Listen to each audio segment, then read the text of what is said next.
The Galactic Council had ruled for 10,000 cycles, their authority unquestioned across 700 inhabited systems.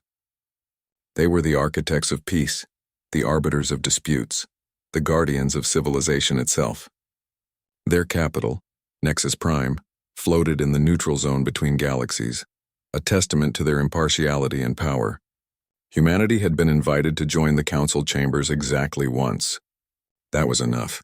Ambassador Chen Wei stood before the assembled representatives, species from across known space seated in their designated alcoves.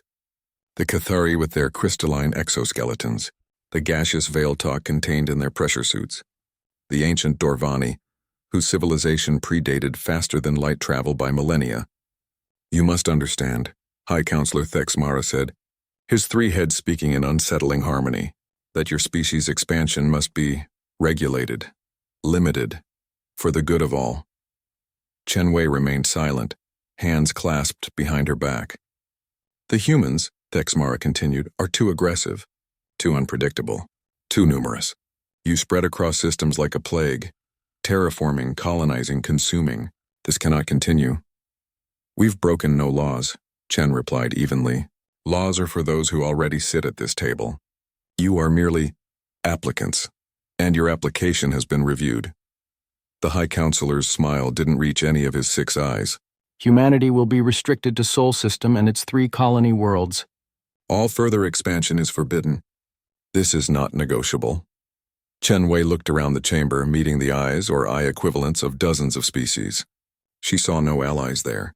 Only ancient powers protecting their territories, their resources, their status quo. I understand, she said. Thank you for your time. The council expected argument, pleading, perhaps even threats. They received none. Humanity simply left. That was 2 years ago. Now Admiral Marcus Okonkwo stood on the bridge of the UHNS Indomitable, watching Nexus Prime burn. It hadn't been humanity that struck first. The council, in their infinite wisdom, had decided that restricting humanity wasn't enough. They needed to be made an example, a lesson for any upstart species that might dream of challenging the old order. The council fleet had arrived at Earth without warning. 12 dreadnoughts, 200 cruisers, and 1,000 support vessels. They broadcasted their intentions across all frequencies, total surrender or orbital bombardment. They gave humanity 6 hours to comply. Humanity used those 6 hours well. The battle lasted 17 minutes. The council fleet had expected resistance. They were prepared for human tenacity, human creativity, human desperation. What they weren't prepared for was how humanity had spent those 2 years of enforced isolation. Humanity hadn't been idle. They'd been innovating. The first volley came from weapons platforms that shouldn't have existed, quantum disruptors that turned shields into superconductors for antimatter packets. The second came from ships that appeared literally inside the council formation, emerging from experimental jump drives that made traditional FTL look like horse-drawn carriages. The third volley came from Earth itself, where every orbital station, every moon base, every asteroid mine revealed itself to be a weapons platform. Humanity had turned their home system into a fortress, but the killing blow, the one that shattered the myth of council invincibility, came from humanity's secret. They'd never stopped expanding. While the council watched Sol System, humanity had been colonizing in secret. Not planets, but asteroid belts. Not systems, but the dark spaces between stars. The rogue planets, the brown dwarfs, the places no one else wanted or watched. They built shipyards in the Oort clouds of 1,000 systems. They established supply lines through subspace corridors the council didn't know existed. They recruited allies, not from established species, but from the oppressed, the restricted, the forgotten races that the council kept perpetually in review. When the council fleet attacked Earth, they found themselves surrounded by an armada 10 times their size, emerging from dark space like vengeful ghosts. Now Admiral Okonkwo watched Nexus Prime's defense grid fail. Around him his crew worked in efficient silence. There was no triumph in their eyes, no joy, only grim determination.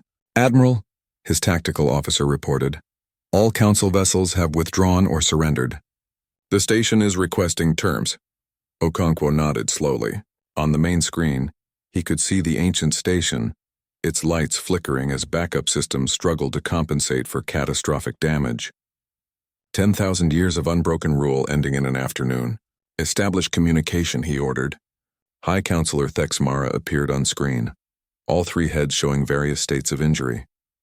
Behind him, the council chambers were in disarray, fires burning, atmosphere venting from hull breaches. "You've won," Thexmara said, his voice is no longer in harmony. "What are your terms? Will you take the throne?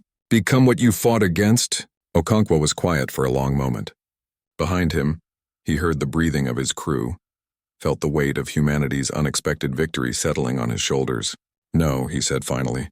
"We never wanted your throne. We just wanted to be left alone to grow, to explore, to become what we're meant to be. You took that choice from us. Then what?" Thexmara demanded. "Revenge? Extermination?" "Neither." Okonkwo leaned forward. "The council is dissolved, effective immediately. Every species will govern itself. Every race will have the freedom to expand, explore, and thrive without asking permission from those who claim to know better. That's chaos," one of the other counselors shouted. "There will be wars. Conflicts." "Probably," Okonkwo agreed. "But there will also be freedom, and we'll figure it out together as equals. That's the human way. Messy, chaotic, but ultimately fair." He cut the transmission and turned to his crew. "Begin evacuation operations. Anyone who wants to leave Nexus Prime, we take them. No exceptions." As the Indomitable moved into position, Okonkwo looked out at the stars, countless systems now free from ancient oversight. Humanity had never wanted to rule the galaxy. They just wanted the chance to explore it, to meet it on their own terms, to forge their own path among the stars. The Council had thought themselves eternal, their authority inevitable. They'd forgotten that every empire falls, every throne eventually sits empty. They'd forgotten that sometimes the greatest threat to the old order isn't someone who wants to replace it. It's someone who wants to make sure no one ever sits on that throne again. Humanity hadn't conquered the galaxy that day.